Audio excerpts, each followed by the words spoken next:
So bro, if you're here watching this today, I'm gonna take a wild guess and assume that you already know what monk mode is. Maybe you've had it appear on your YouTube feed before. Videos by guys like E-Man and Hamza telling you that monk mode is what it takes to win. And that's what I wanted to talk to you about today. I feel like monk mode is one of the most missold things in the whole niche of like self-improvement, we'll call it. I think that young men are being drawn into this idea without fully understanding the negative consequences. You know, this idea is very glamorized on YouTube. And I'll just go on ahead and explain it just in the instance that someone who's watching this doesn't know what monk mode is. That's referring to a period of uninterrupted focus, usually lasting about 3 to 6 months, where you're almost entirely withdrawing from society, just taking things back to basics to focus on the bare essentials and hopefully become successful. Hi there, mate. Yeah, you all right? Just filming a YouTube video, actually. Yeah. Yeah. I like to have the nice backdrop in the videos. Yeah, have a good walk though. Yeah, I haven't seen him. Yeah. Like, think about it. It would actually be quite a powerful thing to be able to just cut out all of the meaningless filler tasks in your life, to not spend an hour every day scrolling on your phone and instead get on with some real work, to not have to just spend time with those individuals who, this is going to sound a bit harsh, but are just dead weight in your life, who are not a good influence on you, who are kind of dragging you back down into these negative habits that you've been trying to escape from. Think about how much work you'd actually get done without all of that in your life. Just listening to this right now, you can probably understand why this is so enticing for a lot of guys. But let me just stop myself right there, because every time I hear monk mode mentioned, without fail, I'm reminded of a crucial mistake that still so many guys are making, and that I made, and quite frankly ruined my life for a period of time. Now, I don't want you making this mistake. I don't even want you to go and watch another one of these videos that are just glamorizing monk mode, that aren't giving you the whole truth. I'm not saying they're trying to kind of scam you or whatever, but you deserve to know the full picture. But before I do that, let me just introduce myself real quick. My name's Tom. I've been making videos like this for about 2 years now. I'm specifically focusing on social skills at the moment because that's my story. If you'd have met me a couple of years ago, I wouldn't be doing this. I would have described myself as the most awkward person on the planet. Social anxiety levels were absolutely through the roof. In school, I used to skip class, hide in the toilet because I was so afraid of entering a room full of people. That is how debilitating my social anxiety was. But now that I've been on this whole journey of building up a deep-rooted confidence within myself, that no longer bothers me. That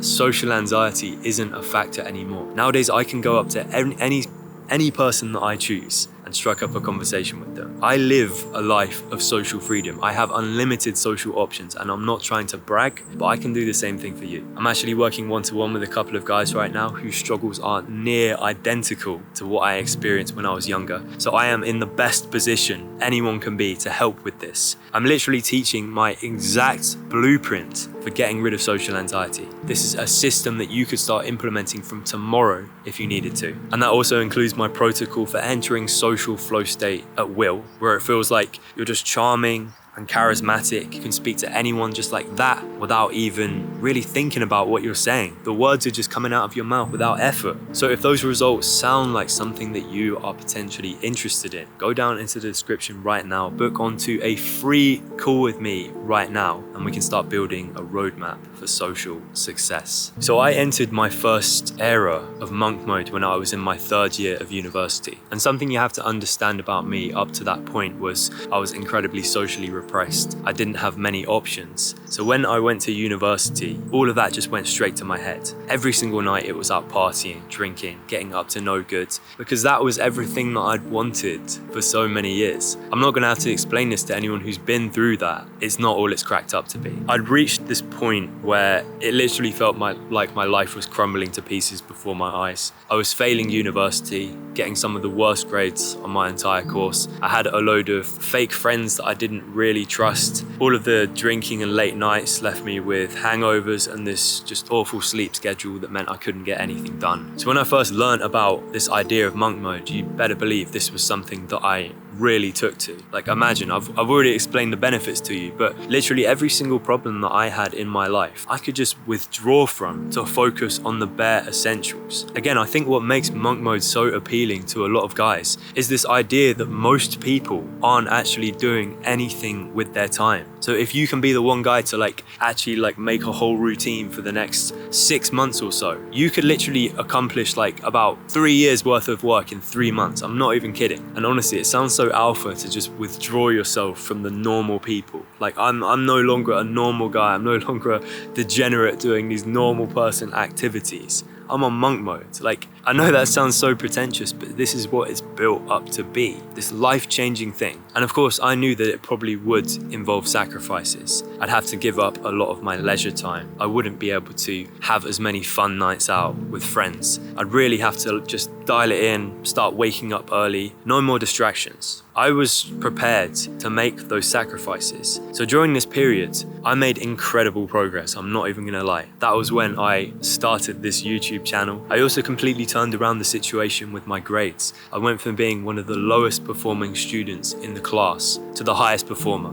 Not one of the highest performers, the highest performer. And again, up to this point in the video, you're probably thinking, what's the catch? I've only explained beneficial things that had a profound impact on my life and where I'm at today. What exactly was the hidden cost of that success? So I'm gonna let you in on something that I never anticipated would happen whilst I was on monk mode. Something that, when you factor in how I'd been living my life up to that point, I'd spent the entire 2 years of uni just partying and drinking, which obviously isn't good, but it was extremely social time. Coming from my background, being so socially awkward, having very few friends in school, I was very proud of the charisma, the social skills that I built up to that point. So even though I knew that I was gonna have to give up some of that social freedom, that I couldn't have the student club nights or hang out with my friends as often as I'd liked, I never expected that I would actually enjoy giving that up. That period of solitude, of time on my own, focused on nothing else but grinding away, gradually chipping away at all my goals, getting closer and closer to each one of them, and achieving amazing results. I never wanted that to end. That was so unbelievably addicting. Probably because I'd spent so long just being an absolute fuck up and letting down my parents at university. I wanted to cling on to every bit of this that I could. I didn't want to give it up for anything. So I continued to do that probably for about 1.5 years. All the while I was losing friendships, contacts that I'd built up throughout my time in university. And in my head, I was convinced this is a worthwhile sacrifice. I'm ditching all of the dead weight in my life, those people who are only there to hold me back, which is such a horrible, pretentious way of thinking about things. But I thought I'd be better off without all of these people. They're only gonna slow me down. And to cut a long story short, a lot happened to me within that time. I graduated uni as the highest performing student. I won a load of awards for my final project, which I couldn't have been happier with. I made my parents proud. I started this YouTube channel and I'd like to think connected and influenced and reached a lot of people. I also broke up with my girlfriend of 2.5 years. I'm not gonna just sit here and lie to you that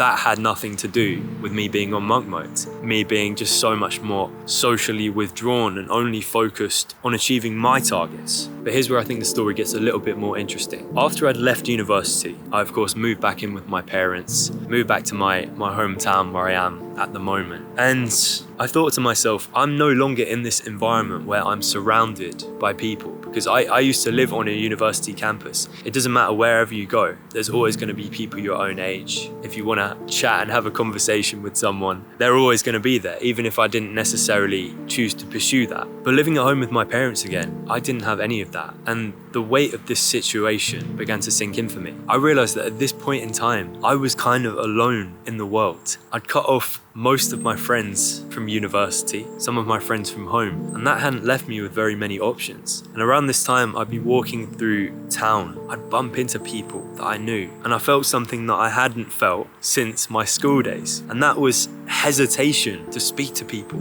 I found myself getting kind of anxious and flustered when talking to people that I knew, just trying to have a conversation. These social situations in which I would have been the man, I would have been totally comfortable, were now causing me a whole lot of undue stress and anxiety. I just felt like I'd lost the ability to talk to people, which I'd worked so hard to build up. And it was honestly quite a dark time in my life. I'd felt so socially liberated whilst at university. I'd made friends without even trying. But now it was like I'd lost all that. The only people I was seeing every single day were my parents and my work colleagues as well at my part-time job. And I think it's important to recognize that even people who've built up a certain level of social skills, if you don't practice them, it's so easy for it to just crumble away. Social skills is not just the ability to communicate with people. It's a state of mind. It's feeling like you can take on the world, that there's no one in this entire world that you couldn't make a friend out of. And I'd lost it. And it was only after being in this really dark period of my life that I realized there are so many other guys out there like me experiencing this exact thing. Guys maybe with more introverted tendencies who've had to work very hard to get where they're at socially, but can also just as easily lose that through something like monk mode. I'm going to explain very shortly how I made it through that and how I'm now probably at my most confident socially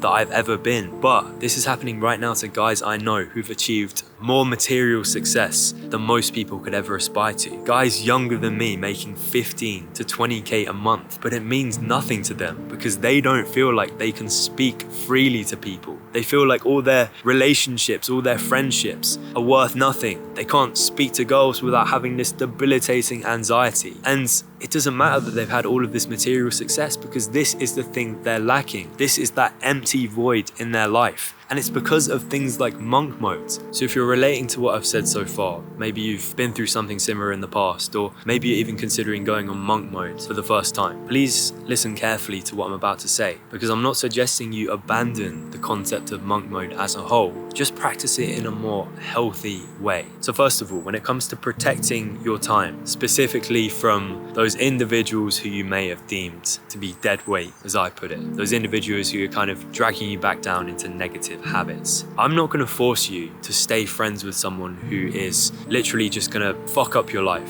for lack of a better word. Please keep in mind that humans, we are designed as social creatures. We're not meant to be in our rooms all day, just in our own company too much time. We draw energy from conversations. Please don't forget that even the most silly, pointless conversation that can literally be about nothing can make such a difference to your mental well-being and not feeling like you're alone in the world. Secondly, if you're someone with aspirations to work hard, if the work ethic isn't a problem for you and you still want to reap the benefits of monk mode, maybe practice like a more balanced version of it. I'm currently practicing deep work sessions in the morning. So in my mornings, I will just have this uninterrupted focus where I'm clearing out most of my important tasks for the day. Then in the afternoon, that's free for me. That's social time, that's leisure time. Or if that's no good, try to find a way to make the work at least feel more social. Like something I quite like to do is work in a cafe. Even if I'm not chatting or having conversations with the people around me, I'm still drawing energy from them, which is kind of livening up my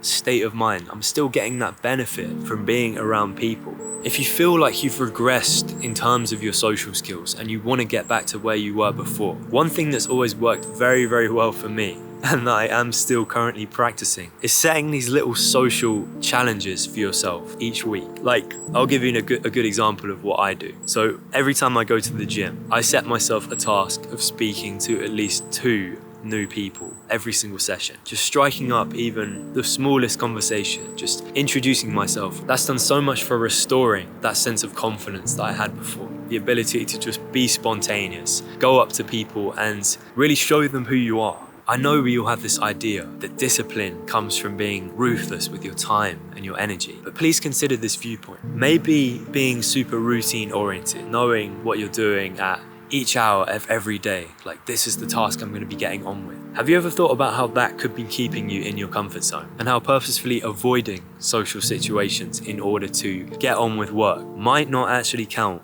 as bettering yourself? Just something to think about.